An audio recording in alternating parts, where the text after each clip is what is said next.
بسم اللہ الرحمن الرحیم۔ پہلے پارے میں سورہ بقرہ کی 141 آیات ہیں۔ سورہ بقرہ کا آغاز اس اعلان سے ہوتا ہے کہ اس میں کوئی شک نہیں کہ یہ کتاب یعنی قرآن اللہ کی طرف سے ہے۔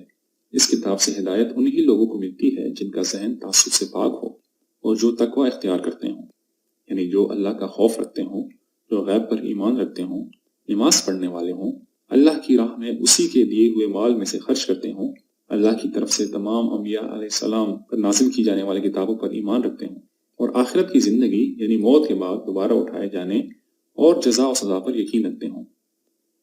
رہے وہ لوگ جو ان باتوں کا انکار کریں تو ان کو اس کتاب سے کوئی نصیحت حاصل نہیں ہو سکتی۔ دراصل ان کے دلوں اور کانوں میں سننے اور سمجھنے کی کوئی صلاحیت نہیں، اور دیکھتی آنکھوں بھی ان کو کچھ دکھائی نہیں دیتا۔ کچھ لوگ ایسے بھی ہیں جو زبان سے تو اللہ اور آخرت پر ایمان لانے کے دعوے دار ہیں، مگر در حقیقت ان کے دل ایمان سے خالی ہیں۔ یہ لوگ اللہ اور مسلمانوں کو دھوکہ دینے کی اپنی طرف سے پوری کوشش کرتے ہیں، مگر ان کو احساس نہیں کہ یہ دراصل اپنے آپ کو دھوکہ دے رہے ہیں۔ یہی لوگ اصلاح کرنے والے بن کر زمین میں فساد پھیلاتے ہیں، ایمان والوں کو بیوقوف سمجھ کر ان کا مذاق اڑا کر ان کی تذلیل کرتے ہیں۔ اصل میں اللہ تعالیٰ نے اپنی سنت کے مطابق ان کو ڈھیل دے رکھی ہے اور یہ مسلسل گمراہی پر گمراہی کیے جا رہے ہیں۔ ان کی مثال اس بہرے، گونگے اور اندھے شخص کی طرح ہے جس کو کچھ نہیں سوچتا، اور یہ ایسے ہی اندھیروں میں بھٹک رہے ہیں۔ اے لوگو، چونکہ اللہ نے تم سب کو اور تم سے پہلے تمام انسانوں کو پیدا کیا ہے، اس لیے اللہ سے ڈرو اور صرف اسی کی عبادت کرو، اس کے ساتھ کسی کو شریک نہ بناؤ۔ اگر تمہیں اس قرآن پر شک ہے تو اس کی صورتوں جیسی کوئی ایک صورت ہی لے آؤ، مگر اپنے تمام دعوے دار ساتھیوں کے ساتھ مل کر بھی تم ایسا نہیں کر سکتے اور نہ ہی کبھی کر سکو گے، لہٰذا اس کا انکار کر کے جہنم کا ایندھن نہ بنو۔ ایمان لا کر نیک عمل کرنے والوں کے لیے یہ خوشخبری ہے کہ وہ جنتوں میں پاک باز ساتھیوں کے ساتھ ہمیشہ ہمیشہ رہیں گے۔ لوگوں کو سمجھانے کے لیے اللہ نے قرآن میں چھوٹی بڑی مثالیں دی ہیں جن کو مومن تو سمجھتے ہیں، مگر ہر درم لوگ اعتراضات کر کے خود ہی گمراہ ہو جاتے ہیں۔ مگر تم اللہ کا انکار کیسے کر سکتے ہو؟ آسمانوں اور زمینوں میں سب کچھ اسی کا پیدا کیا ہوا ہے۔ جب اللہ تعالیٰ نے فرشتوں کو بتایا کہ میں زمین پر ایک خلیفہ بنانے والا ہوں تو فرشتوں نے انسانوں کے متعلق خدشے کا اظہار کیا۔ اللہ تعالیٰ نے ایک امتحان کے ذریعے واضح کیا کہ انسان کو اس کی ضرورت اور صلاحیت کے مطابق فرشتوں سے جدا علم دیا گیا ہے۔ جب اللہ نے فرشتوں کو آدم علیہ السلام کو سجدہ کرنے کا حکم دیا تو ابلیس یعنی شیطان نے غرور کے باعث انکار کر دیا۔ اللہ نے آدم و حوا علیہ السلام کو جنت میں رہنے کا حکم دیا، مگر ایک خاص درخت کے پاس جانے سے منع کیا۔ شیطان کے بہکانے پر جب انہوں نے اس درخت کا پھل کھایا تو ان کو جنت سے نکال کر زمین پر رہنے کے لیے بھیج دیا گیا۔ اللہ تعالیٰ نے جب بنی اسرائیل کو دنیا کی امامت دی تو ان کو بے شمار نعمتیں دی تھیں اور ان سے عہد لیا تھا جس کے پورے کرنے کا وقت آ گیا ہے۔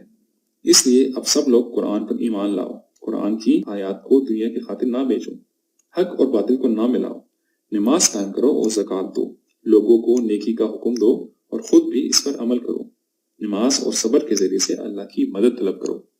اللہ تعالیٰ نے بنی اسرائیل کو ان پر کیے گئے انعامات یاد دلائے، اور یہ کہ ان سب کے باوجود انہوں نے اللہ کی آیات کا انکار کیا اور اپنے بہت سارے پیغمبروں کو قتل کیا، جس کی وجہ سے وہ ذلت میں پڑ گئے۔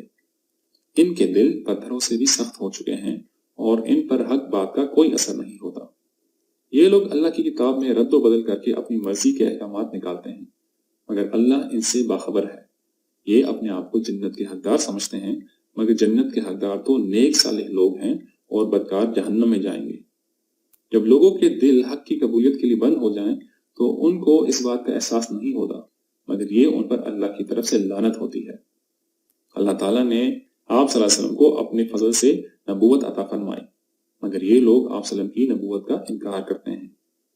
اگر یہ لوگ سمجھتے ہیں کہ آخرت میں کامیابی صرف انہی کا حصہ ہے تو انہیں چاہیے کہ موت کی تمنا کریں، مگر دنیا کی زندگی میں تو یہ سب سے زیادہ حریص ہیں۔ قرآن کریم اللہ تعالیٰ نے جبرائیل علیہ السلام کے ذریعے سے آپ صلی اللہ علیہ وسلم پر اتارا۔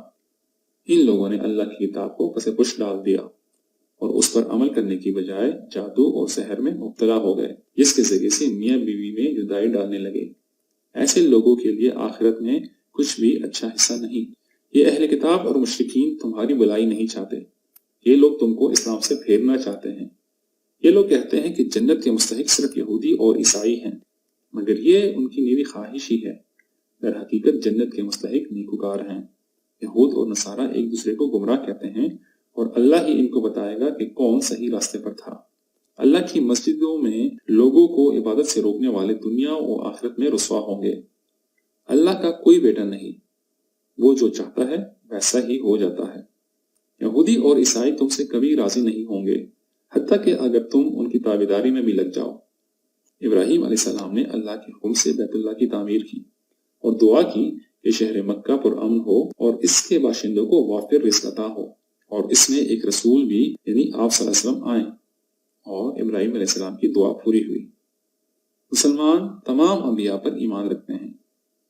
ہر ایک شخص کے لیے اس کا اپنا عمل ہی آخرت میں قابل قبول ہے، اور جو کچھ بھی تم کرتے ہو اللہ اس سے بے خبر نہیں۔ اس لیے جو لوگ گزر چکے ان کے اعمال ان کے ساتھ، تم اپنی فکر کرو۔